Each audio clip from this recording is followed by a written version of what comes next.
Right. So today we'll talk about alternate input modalities.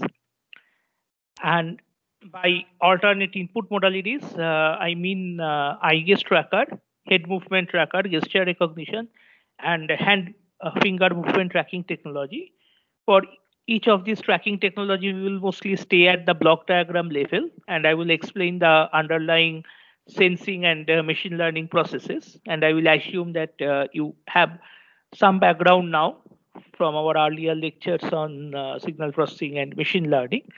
For all of these cases, we will talk about how we can take input from this tracker into an interactive electronic device, and I will also show you sample use cases, in particular making them more intelligent and intuitive, by which they can serve special purpose. So moving on, let us start with eye tracking and gaze control. So in earlier lecture, we already looked at various examples of eye gaze controlled interface for automotive, aviation, and assistive technology domain. So by definition, eye tracking is to track where the user is looking at, and gaze control is about controlling and computer action or electronic screen using eye gaze movement and also other ocular parameters like fixation. And as you will see in a later cases that pupil dilation or microsaccadic gaze movement, those can also be tracked with modern eye gaze tracker, and the computing system can be made to respond accordingly.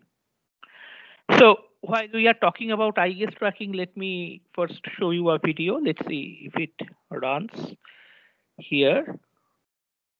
So in this video, what you are going to see is the how saccadic eye gaze movement or how eye gaze move on computer screen when we work on it. So this is recorded using a Tobii X120 tracker. So X120 means that it recorded eye gaze movement at 120 hertz, which is pretty good enough. And it will show fixation and saccade. So what is fixation? So our eye gaze move or the saccadic eye gaze movement, it follows a torchlight metaphor. So what do we mean by torchlight metaphor? That as if you were in a dark room and you are holding the torch at a certain location and observing what is there, and then you are moving the torch to another point of the room and looking where is there. So the saccadic eye gaze movement also works in such a fashion. So we fixate attention at a point, observe what is there, and then we move the eye gaze movement to another point. So this movement is saccades, and this fixating attention is called fixation. So in this video, these fixations will be shown as red circles, and the diameter of the circle will increase as we are looking longer or the fixation duration is higher. And a set of red lines will indicate saccade, and you will also see a mouse pointer. So now what you are seeing, this is my screen pointer, but while in the video you will see another pointer which is somewhere here, and this is a real-time recording. So you can see that how fast eye gaze moves. So let us run the video. Yeah. So now I am not moving the screen pointer, which took a hand shape, and now you can see the screen pointer. So here the task was the person was looking at a certain shape or a certain icon, and he has to click on the same in the next screen. And this cross just made sure that we got his attention fixed at the middle of the screen before each trial. So this is a standard visual search task experiment, which I just follow protocols from visual psychologists. But it shows that I then make many analysis on these fixation patterns and how eye gaze moves. So that is part of my own research. But in this case, you can see that the pointer movement is preceded by the eye gaze movements, and how fast this eye gaze moves, and it doesn't fixate on non-targets, or means which are not intended target for selection. And most of the cases you can see top to down and left to right pattern of movement. And this was recorded from a able-bodied person, a young guy who doesn't have any visual impairment. So next, we try to use this eye gaze movement to operate a computer screen. And as from this eye gaze movement, you may find that it is kind of haphazard or it's very fast. So we need to do some processing before we use it directly for uh, computer control. So this is this slide I took from, or rather this picture I took from the website of Tobii, a Swedish company and one of now the market leaders of standalone eye gaze tracking system development. So this is the working principle of most screen-mounted eye gaze tracker, that they have infrared illuminators, and there is a specific wavelength of infrared. It illuminates the face region, and but you do not feel it, or it doesn't heat up. So it's kind of so for I or most of my participants, we didn't feel any discomfort on using eye tracker. I mean, for the eye tracker itself, well, the discomfort may come if the way we are using gaze control, but that is not due to the eye tracker. And the technique is called either bright pupil or dark pupil based detection. We'll come into that maybe in a later slide. But in summary, try to locate the pupil location, and then as the eyeball moves, as we fixate attention in different portion of the screen, as you saw in the previous video, it maps this eyeball rotation in 3 axes with the screen coordinates. And in a previous lecture, probably we talked about that how we can do this mapping. So we map this eyeball rotation with screen coordinates, and we follow a calibration routine where we ask users to look at a specific points on screen. And as users fixate attention, we simultaneously measure the rotation angle of the eyeball and the specific pixel location on screen. And then we train a model which predicts based on our eyeball movement that where we are looking at. And present reported accuracy is 0.4 degree of visual angle, or even less at mostly room light condition. But although the accuracy of eye gaze tracker changes based on the technical specification when the background illumination falls to near dark, that means less than 30 lux, or very high like 3000 lux or more. So there are we can classify eye trackers into two main sets, like non-intrusive and intrusive. So the non-intrusive ones are attached to device, just like the previous picture I shown. And the intrusive ones are glass-based, and one such is Tobii Pro Glass or SMI eyeglass. SMI is now, so far I remember, is bought by Apple. And now most of the eye tracking vendors, they have been bought by big companies, like Facebook also bought another eye tracking company called iTribe. So many people, they are now doing research on eye tracking and gaze controlled interface. So the glass-based eye tracker is one that where you have to wear a glass, and there will be cameras and illuminators mounted to the rim of the glass. And it will follow more or less similar principle like the previous cases, that locating your pupil location and mapping your eyeball rotation to world coordinate, or to be more particular, to the video coordinate recorded by another camera located on the bridge of the eye tracking glass. So difference or comparison between non-intrusive and intrusive eye tracker is like that the non-intrusive one records natural interaction because it most of them resides below the screen, and you will not observe them.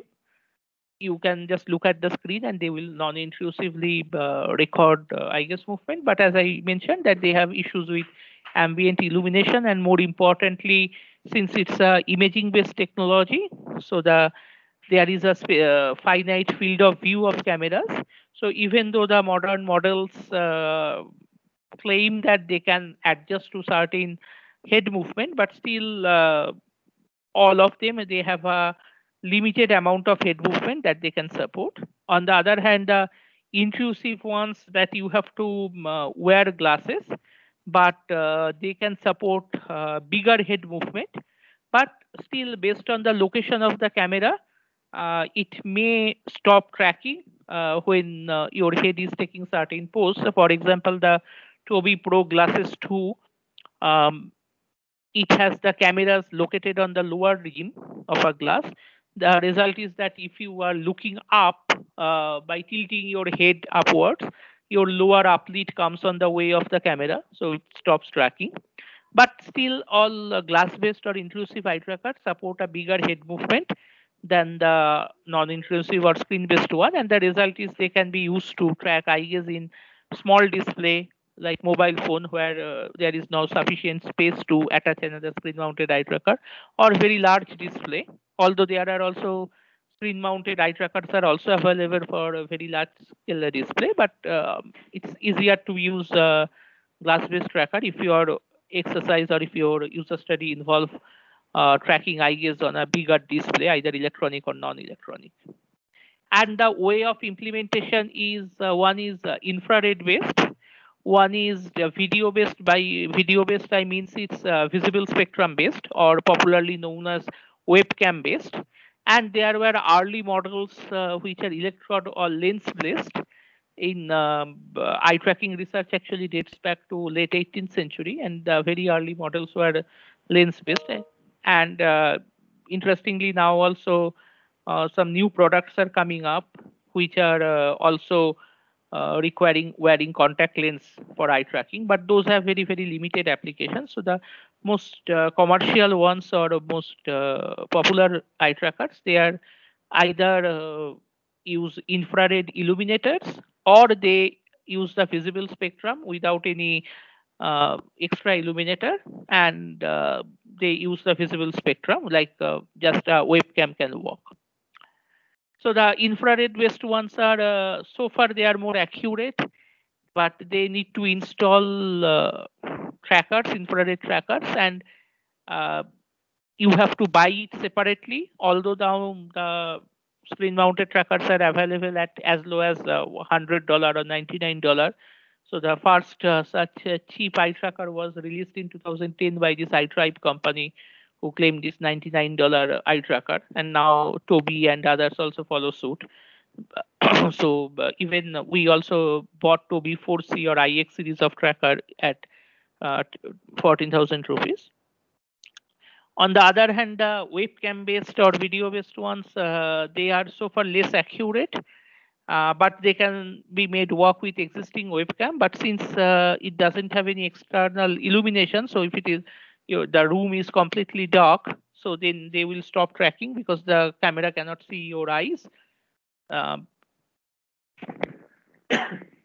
although you can use separate illuminator for them also, but most of the case studies we developed with webcam based gaze tracker, that these are meant for in environment where we already know the ambient light conditions. Some video based eye trackers also need special cameras, although though it is less costly than infrared ones. So this is a kind of taxonomy or classification of different types of eye tracking research. So far, the eye tracking research or research on any sensing technology, we can broadly classify them into two disciplines.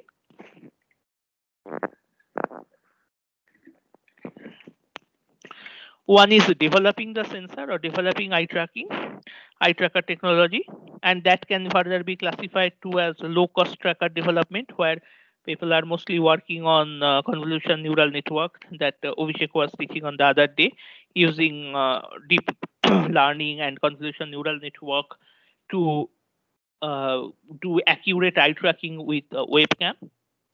And also these commercial vendors, they are still working on to increase the accuracy, reduce latency of infrared based trackers. So for example, now there are even 3000 hertz accuracy eye trackers are also available for doing more accurate study. On the other hand, another bunch of research is going on using that sensor or using eye tracker, and that we can classify as two classes. One is that active use. By active use, we mean that we will use it for developing guest controlled interface. And the passive use, in case of passive use, means that we will record eye gaze movement in background, and we'll analyze eye gaze movement. So we'll not use the eye gaze movement in real time response of electronic interface. Rather, we will analyze it to understand that how people interact with electronic user interface. So the passive, we can go from right to left direction. So the passive eye tracking has mostly been used for analyzing theory of visual perception. For example, this is a typical picture from eye gaze tracking analysis studies, just like the video as you saw before. These red dots, they are indicating points of eye gaze fixations, and the lines are indicating saccades. And then what we do, that we automatically cluster these points of fixation, which result or indicated by the heat map visualization, which shows that where eye gaze was fixated for most number of participants or highest duration of time, and so on. So most there are plenty of analysis software available. Even one of our students, he has already developed such a visualization techniques for webcam based eye tracker. So maybe in coming months we will make it available. So that will be pretty useful usability analysis tools, that you can just use the webcam and generate this type of heat maps with certain amount of accuracy or slash inaccuracy based on your application. So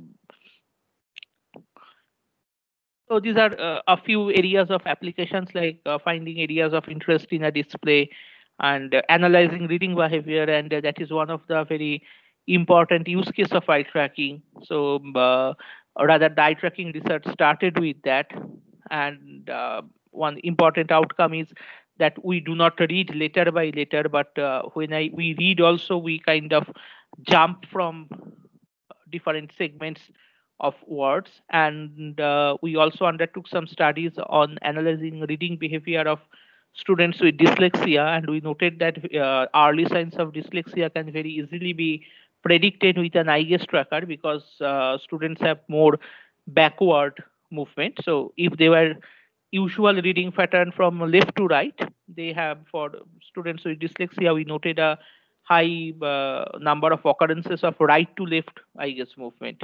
And similarly, we find a very different types of eye gaze movement for children with cerebral palsy. So I'm not going to detail of each of these studies. Maybe we can, I can send you reference to the papers, or we can have a separate lectures on that.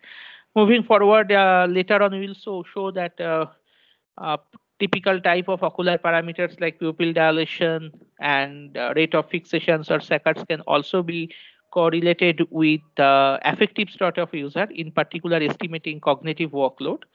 And a particular type of visual impairment, like which is called nystagmus, which results in irregular eye movement. And we also noted this as a result of cerebral palsy, can very easily be diagnosed with an eye tracker. And then there are more applications or traditional applications like design of billboard, traffic signs. So say, for example, you are driving at 100 km per hour. I want to show you a traffic sign. So where should I put the traffic sign? Within the traffic sign, where we should put the prominent information, so that we can make sure that it will attract your attention and you will follow the traffic sign. So there are plenty of research went on that also, about designing traffic sign. And of course, then there are interest from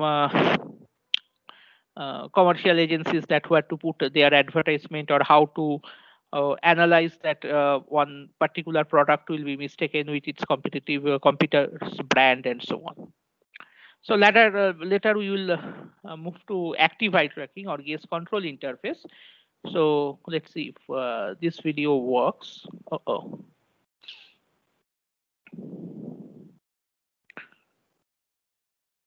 Will it work or not? Can you see the video?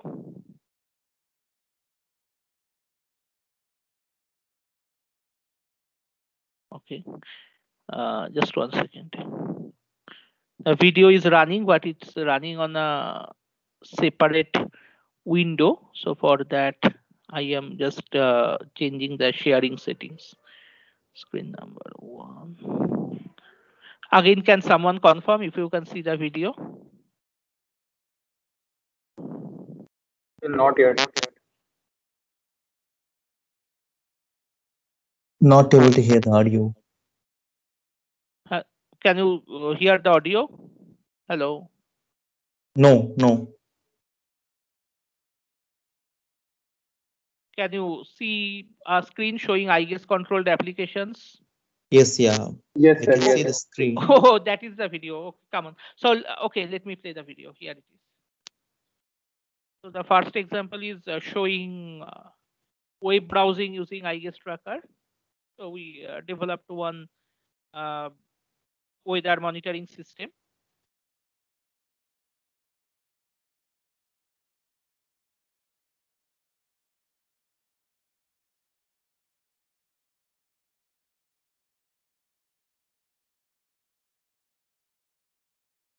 So this is showing you can imagine that you are flying a surveillance drone, and it is sending you a high resolution image, and you are browsing through the image using eye gaze. So we are using the fixation to zoom in and eye blink to zoom.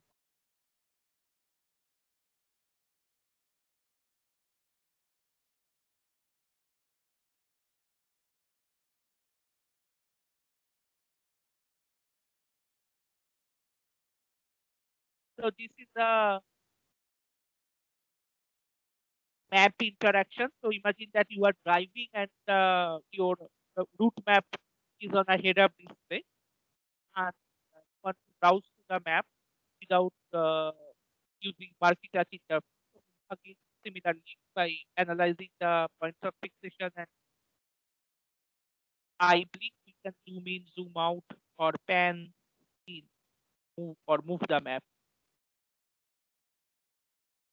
So this is an example of following route.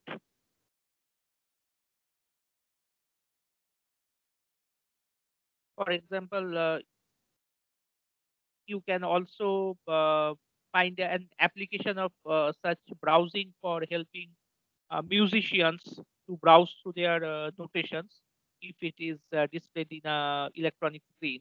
That as their fixations is they're looking down, we can automatically scroll. And similar thing has already been exploited for web interface, that if I detect that you are looking at the lower portion of the screen, I can also automatically scroll up.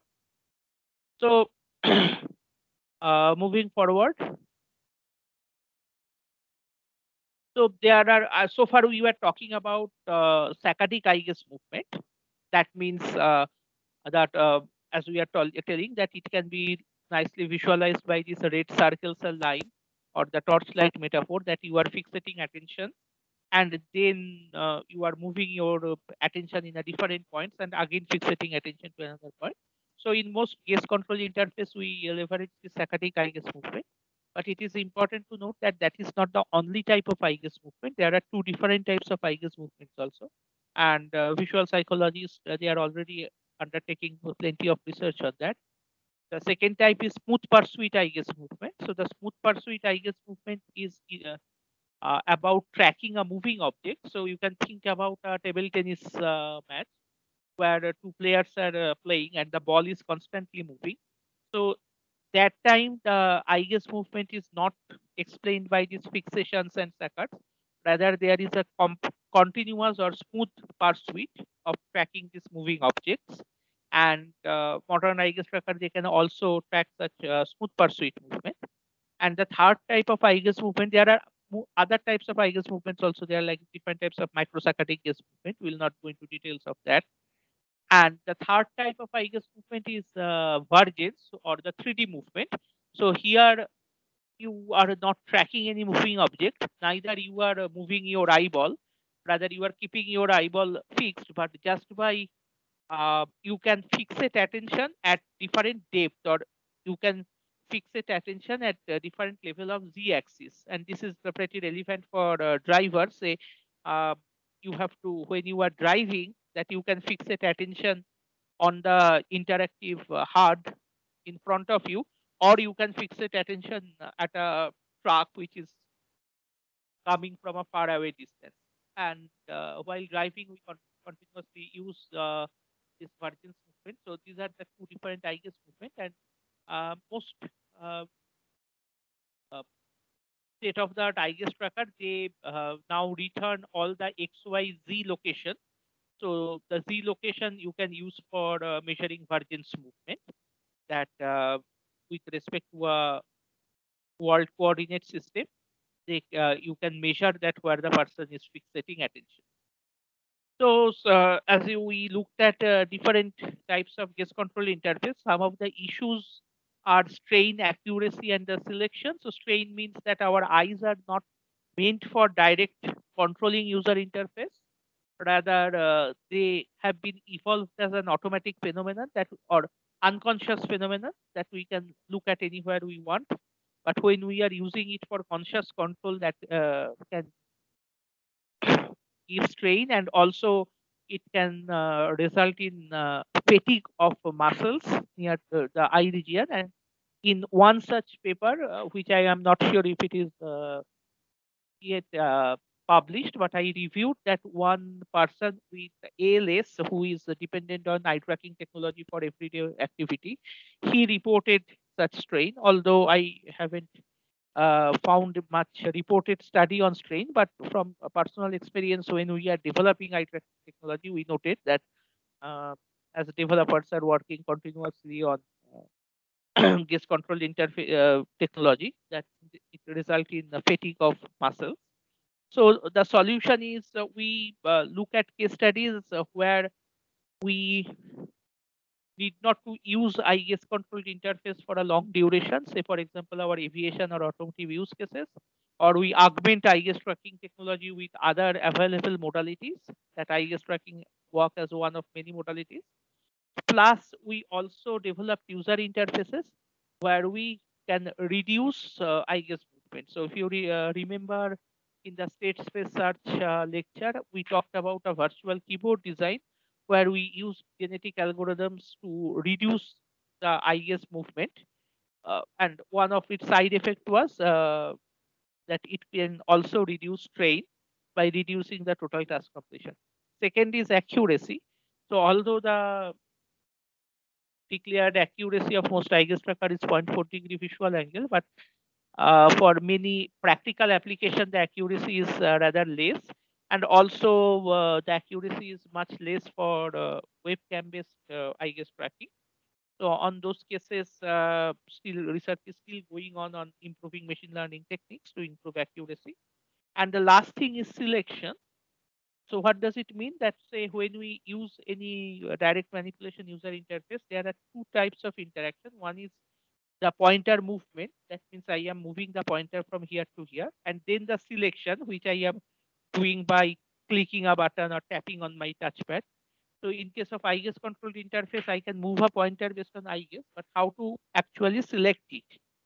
So researchers, including us, we experiment with it with many different selection strategies. Some are like blinking, a specific fixation duration, a hardware switch. Even some researcher tried with EG, and uh, our research showed that the fastest is physical switch press. But in some cases, we have to move to dwell time based selection because the user is too disabled. So here are some examples of such multimodal eye tracking, like the most or a very popular work is Shumin Sai's magic system, which used eye tracking to zoom in part of interface for easy selection using mouse. And still this paper is published in 1991, and still it is cited by many researchers. And then there is reported work on combining eye tracking with BCI with limited success. And our work also experimented with combining eye tracking with many different assistive technologies like single switch scanning and also voice based technology and so on. So this is one example of using eye tracking technology with a target prediction technology. So one example of developing intelligent user interface using eye tracking. So here, what we have done is we recorded eye gaze for a threshold duration of time. In this case, 300 millisecond, but that can be adjusted. And from that, we found a median which worked as a low pass filter. That means it removed uh, noisy component from eye gaze movement, and we can accurately measure where the user is trying to fix it attention. And based on the eye gaze movement, we tried to predict. We measured velocity bearing angle of the eye gaze movement, and from that, we predicted that where the user is trying to point. And then we can also combine it with finger movement, and we undertook user studies to find that whether it improved pointing and selection times or not. So I think I showed you this example in one of the previous cases also, that someone can look and point and select targets on a dashboard, which is not a touchscreen interface, but based on finger, by tracking finger and eye gaze movement, we can use this computer screen as a touchscreen. So for the time being, let us move on, and let us move on to the head tracking or head movement tracking technology. So most glass-based eye tracker, they also has inbuilt inertial motion unit, which separately measures head movement. And most eye tracking algorithm, they combine head movement tracking with eye movement tracking to get a better performance. So later on, I will show you some example of combining head tracking with eye tracking. And very similar to eye tracking, the head tracking technologies can be helmet based, and helmet based head tracking is well explored in military aviation domain. Two important examples is Elbit Dash helmet. Elbit is a Israeli company, and the British Aerospace Striker 2 helmet, where they used optoelectronic systems to track head movement, and they can direct sensors uh, based on the head movement of pilots. The camera mouse is a very interesting technology. The earlier version, I do not know about the latest version, but the earlier version used to track nostrils from a webcam image, and you can actually download it. I downloaded it, and it's pretty interesting. It can track head movement up to a certain angle. Then we can attach IMU or inertial motion unit based sensors. And we have again similar issues with intrusive and non-intrusive eye trackers with head movement trackers also. Like if it is helmet based, then it tracks a bigger uh, range of motion, while if it is camera based, then the tracking is limited by the field of view of the camera. So this is a demonstration of head tracking. So in this video, what you are going to see is a multiple distractor task where we have multiple blue boxes, and one of them is a target which is colored in white. It's very similar to the ISO 9241 pointing task, which is a standard pointing task to be evaluated for any pointing or direct manipulation pointing devices. So here for head tracking, I used the Emotive EEG headset, which is inbuilt IMU chip, which is pretty accurate. And then I used the Tobii X120 eye tracker. And in the first part of the video, we will see that the person is trying to select white dot from a set of blue dots by either moving head or eye. And in the second part of the video, we'll see that as the person is moving his head or eye, the dots are changing color. So those are indicated by prediction, and the correct prediction is shown in green.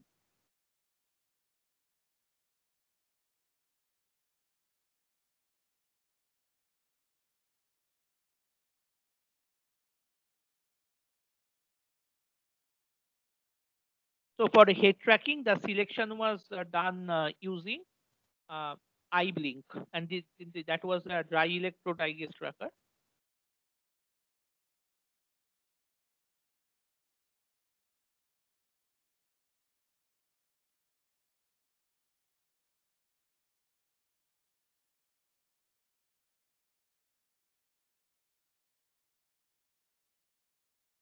So this part of the user study we mostly used for training our target prediction system. And here also the selection was done using iBlink to keep it consistent. In one case, iBlink was detected using iGuess tracker. In the other case, we used the EEG to detect that.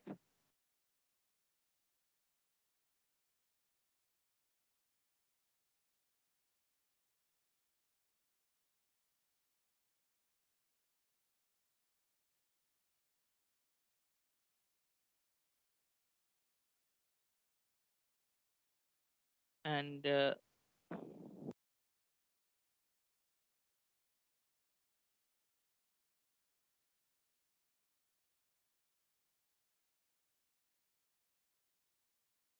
and this is the example of this target prediction.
So another example of a similar target prediction technology I was showing you in the last class in the context of this web site where we can expand targets based on the predicted one.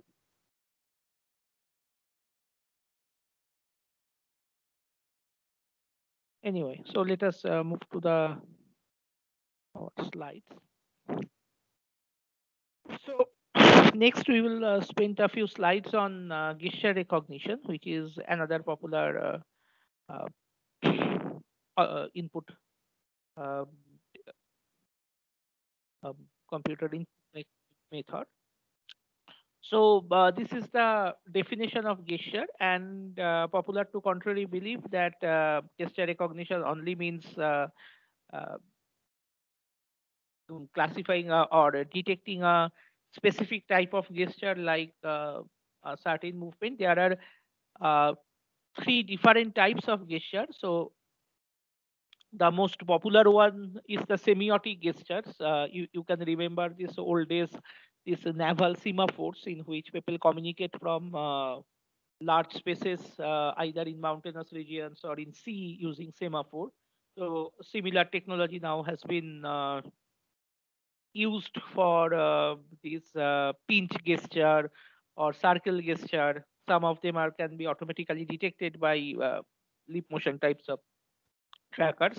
But there are two other types of gestures. One is the ergodic gesture, which is to manipulate environment, and the epistemic gesture, by which we can discover environment through tactile experience. So, for example, semiotic gesture is the most common ones by which we consciously try to convey a meaning through our gestures, very similar to the semaphore or the goodbye gesture. Sign language is some example. Ergodic gesture are the ones like typing on a keyboard or moving a mouse, clicking buttons, by which we do gesture to manipulate our environment. And epistemic gesture is like the haptic interface by which we feel a surface, and through the tactile sensation we try to gain knowledge about the particular our surroundings or our environment. And the difference between gesture and posture is that posture refers to static position or configuration or pose, and maybe and in the pose estimation is a pretty popular problem in computer vision presently. I've been studied for augmented reality user interface as well. Probably we'll briefly touch upon it in the next lecture when we'll talk about augmented reality augmented reality type of display. And gesture recognition, it follows different models by in which we have to not only track a specific body part like palm or finger or a hand, but also we have to track it over time. That's why we use time-based models like hidden Markov models, Bayesian networks, and so on. So some, in fact, the research on gesture recognition dates back even invention of computer mouse, and gesture recognition was explored as a very early interaction technique, so mostly pen-based gesture recognition. So for and this is one of the very early example of human-computer interaction technology also, which is still being investigated. And pen-based gesture is one like where you are using a stylus. Tracker-based gesture recognition is by wearing instrumented gloves or bodysuits. So um, in our lab, we have two such systems. One is the OptiTrack systems, and another is instrumented gloves. Although it doesn't work very well, and I think its name is Capto Globes. We bought it from Germany, but still in pretty under the development stage. And then there are passive vision-based gesture recognition like head and face gestures. We already talked about head and eye gaze tracking. Then hand and arm gestures like Microsoft Kinect or lip motion tracker. And then there are body gestures also, like which you can track using also body suits or based on marker using OptiTrack or Vicon type of systems. So again, we have a similar type of advantage and disadvantage of vision-based gesture recognition, just like eye gaze or head movement tracking.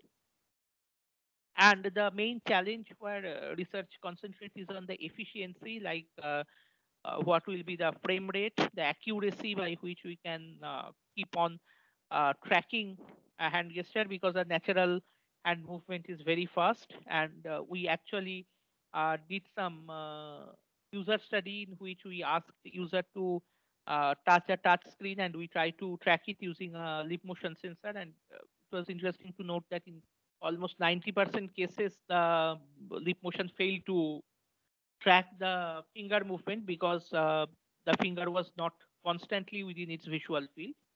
And also occlusion, because any vision-based technology has this problem that if you are not in the camera viewing field or something occluded uh, or come in between the camera and yourself, the uh, tracking will be lost.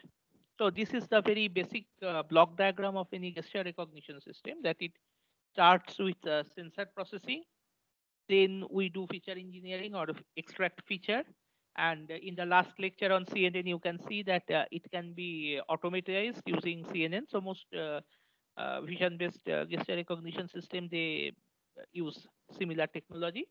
And finally, gesture classification. So as Abhishek was telling, in terms of these automotive or traffic participant classification, that CNN is generally followed by another ANN, in which we also classify. So we have exactly similar model for we can follow for gesture classification also. And just to compare that, we can use the similar pipeline for speech recognition also.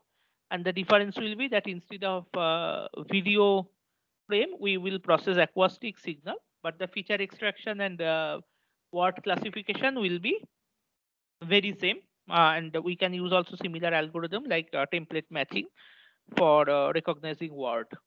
And same thing, another similar um, technology is optical character recognition, or more broadly sketch recognition, where also we follow the same pipeline, that we get image, then extract feature and classify them. But the gesture recognition or speech recognition is slightly more complicated, because in OCR or sketch recognition, the signal doesn't change over time. or we can control the latency, but in this case, we have to track with the natural speed of speaking or gesturing, and we have to generate result accordingly. So here are a few issues like the number of cameras, speed and latency of camera, because if we put more camera, of course, we can cover a bigger area or we have less chance to be occluded. But at the same time, it also, the overall system will be costly. So for example, in our OptiTrack system with six cameras, we can track around 6 feet by 6 feet area, but then we can add more cameras. So uh, many such large scale systems, they have additive models in which you can add more cameras. Sorry, just hold on for a second.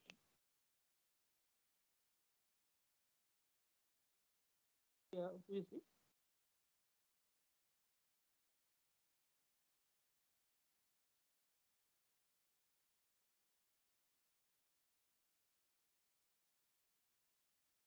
Right. Sorry about that. Too much disturbance today. So next is the speed and latency, and there is a very interesting trade-off. So if I use a high resolution camera, so I will can record more features, but then we have will it will increase the latency. So if you remember in the signal processing lecture, we were exactly discussing that high resolution and high bit rate. So similar trade-off is also happens in case of gesture or speech recognition also. And then the structured environment, like many systems, they assume a particular environment, but all the image processing, they got affected by the background, the lighting, speed of movement. For example, if I want to track a pilot's movement inside a cockpit, so the environment itself puts some challenge on putting cameras which can track pilot movement without occlusion, and that's why in most cases on head movement tracking, as I told before, that the sensors have been put inside the helmet instead of on the cockpit. Then the user requirement, that whether it is intrusive or non-intrusive, and some challenge comes from the underlying computer vision technology, that which level of features, although some of them are already automated using convolution neural network type of technology, and how time is represented, that the temporal aspect of gesture and so on. So these are a set of examples of traditional technology of recognizing gesture. But again, for each stage, that means sensor processing and feature extraction and classification, we can use many different technologies. And again, presently, most of these technologies are follow deep learning models and the CNN, and that's why we preceded these lectures with signal and image processing and uh, looking at convolutional neural network. So this is two example of hand and finger tracking. So the left one is from Microsoft Kinect, in which it defines a set of points on the body, and it tracks this particular joint movements. In a later stage, we will see one example of Microsoft Kinect, and the right one is from Leap Motion Tracker, which has a very detailed models of only the palm and fingers. It doesn't do any other body part tracking, and it track these specific points, and from that it the movement tracking is very accurate, but the Leap Motion SDK also try to predict some gestures with debatable amount of accuracy. But the way it works is like whenever you are standing in front of the camera or putting your palm in on top of the Leap Motion sensor, it first creates a model. By model means it detects your hand or your full body and finds location of this point. And over time, as you are moving, it tracks the movement of all these points, and then it you in either it returns the raw location of all these points in world coordinate system, or sometimes it also map it into a 2D plane, like and return 2D coordinates. So, for example, for the leap motion sensor, I developed a 3D to 2D mapping myself by doing some finger projection, and you already saw some examples of that in the previous automotive example. But in case of Microsoft Kinect, it also automatically does this mapping. And the same thing with the head tracking example that you saw before, that this emotive uh, sensor, it has a movement tracking system, and it also automatically do this mapping from head movement to screen XY coordinates. If it doesn't do that, then we have to go through a calibration routine and write program ourselves, as I am giving one example of that, by which we do this 3D to 2D mapping. And then due to inaccuracy of sensing or inaccuracy in movement, we have to uh, remove jitter in movement, and we can experiment with many different types of averaging filters, and we can also do higher order polynomial filtering. And one such example I was showing you in the previous lecture on this web interface. So from head and face gesture, a specific type of gesture gained more attraction of the research community, and it has been related to the emotion recognition, or it has been studied under the broad name of affective computing, in which the computer try to recognize emotion of its user. And why it is difficult? Because even the humans can be confused if it misses the concept.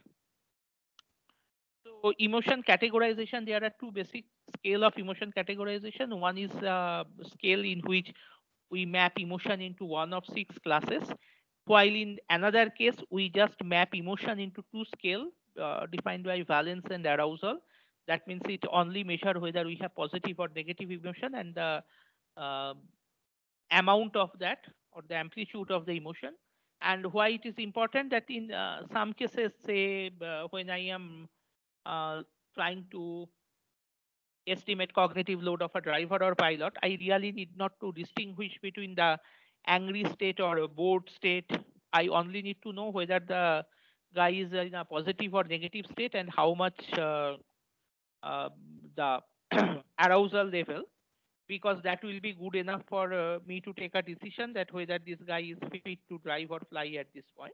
So, and with machine learning wise also, a binary classification is much easier than a 6-point classification. So many emotion recognition system or cognitive load estimation system, as you can see in a later example, follow this 2-level scale instead of this 6-level scale. But on the other hand, there are also research on human robot interaction, in which people are studying that expression of empathy with robots, and we are looking at more accurate uh, representation or recognition of emotion of human participants. Then we better follow this 6-point classification, and rather more subclasses within these 6 classes. And there are two different types of method. One is diagnostic methods and predictive methods. By the way, I borrowed a few of the slides of an affective computing from my colleague Dr. Shazia Afzal. She also did PhD with me and presently in IBM India at the New Delhi. So she is expert on affective computing. So the diagnostics methods are based on the inference from sensory channels. So it's very similar to the previous discussions on head movement tracking or eye gaze tracking, in which case we try to detect facial features and map them using a bottom-up approach. That if my lip region is elongated, that means probably I am smiling, or if I am frowning, that means probably I am angry. And then there are predictive models using psychological theories. And hence there are two approaches. Of course, there are also hybrid approaches, in which both the top down and bottom up approach has been mixed together. So these are example of classical computer vision techniques on face recognition. And in one case, you can see that it is a bounding box face techniques. In another case, it's texture-based techniques or the histogram of oriented gradient method, and the other one is a cascade-based detection methods. And interestingly, all these software code is now available on the line, and I have at least two to at least four interns who could download this code and make this system working within 1 or 2 months. So I guess this will not be too much difficult if you want to play around that. But presently, for most serious system, people rather take help from convolutional neural network, in which case we do not depend on classical computer vision to detect individual facial expression feature. Rather, we do it automatically. And here also you can find reference on that how to download CNN models on facial feature point tracking. And one interesting one is OpenFace, which is again developed by one of my colleagues back in Cambridge, who is in Microsoft, but now in Microsoft. But you can again download OpenFace. It also has APIs, and using that you can also train the facial feature point tracker for yourself or a particular type of users. So the last thing we will talk about is about using this facial feature point. So one such example is cognitive load estimation, and there are many different features like EEG, heart rate. Just today I come to know that presently DRDO is advertising or not DRDO, I mean as part of DRDO in collaboration with a few other institutes, they are calling for proposal for estimating cognitive load of air crew. So there are many different methods of cognitive load estimation, but it may be noted here that we all of us we talk about estimating cognitive load because we cannot put a unit on cognitive load to accurately measure it. So the usual way of cognitive load estimation is by correlating specific physiological parameters with a ground truth metric. Ground truth means that which is most reliable on measuring hike in mental workload. And on the left hand side picture, you can see that by cognitive workload, we talk about a, um, period of activity from 10 to the power minus 1 to at the 10th level of second. That means activity which are taking from 0.1 second to tens of seconds. And we try to measure that how much mental workload has been created by such activity. So here are two examples. Probably I also showed them in earlier lecture. So let me see. Today the video luck is not very good with me. If we can run it. So these cognitive load estimation system are developed using ocular parameters.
using by measuring different ocular parameters like pupil dilation and fixation and Saccard rates, and then feeding them into a machine learning model. We, with some accuracy, we can estimate driver's cognitive load or the driver's change in mental state when they are approaching to a oncoming road hazard, or they are undertaking a secondary task. And similarly, we found a good correlation between the rate of fixations of pilots when they are undertaking air-to-ground dive attacks, or they are doing high G-load maneuvers. So the last, this is the penultimate slide. So the last thing is about body gesture. So there is a good amount of research going on activity or pose estimation, that from your body, different parts of body movement or the full body movement, we will try to recognize what you are trying to do and a high level description of what is happening. And in this context, now another popular term is imitation learning, in which we try to teach a robotic agent by simple observation of activity of our humans. And one interesting article recently published in IEEE Spectrum, in which I think a research team from Google, they have trained a robotic gripper with 3 fingers to learn the orientation and posture of the 3 fingers to pick up different objects or objects of different size and shape, just by observing human participants how they are doing that. And imitation learning require this activity and action recognition and then translating it into robotic movement. And again, that is a very nascent area of research. And the difference is of imitation learning, that if you want to teach a robotic agent, normally we take help of rules that we tell it what to do in what. But with proper imitation learning, we need not to tell the robotic agent what to do. It will just observe like a human kid, and it will learn automatically. So this is wow, finally one video is working. So this is a very simple case study we developed in our class for bat posture recognition using Microsoft Kinect. It needs the full frontal view of the person, and if the spine is at an angle more than 60 degrees, so there is a ergonomic guidelines called RULA that we can automatically detect that. There is no machine learning involved. It's just raw measurement and processing. So using that, we could detect when the person is leaning too much, and that we can indicate in different way. So the takeaway points for today are description to new modalities of interaction. So we spent quite a lot of time on eye tracker and their comparison. Of course, we can spend more time, but let us stick to timeline. And we also talked about, or very briefly introduced, head movement tracking. We talked about different types of gesture recognition, and I just introduce you to affective computing. And in that context, I explain cognitive load estimation system, which is again a popular research stream within affective computing. So with that, I will stop talking today. Sorry about the disruption today. I don't know, the videos were not playing in the slides.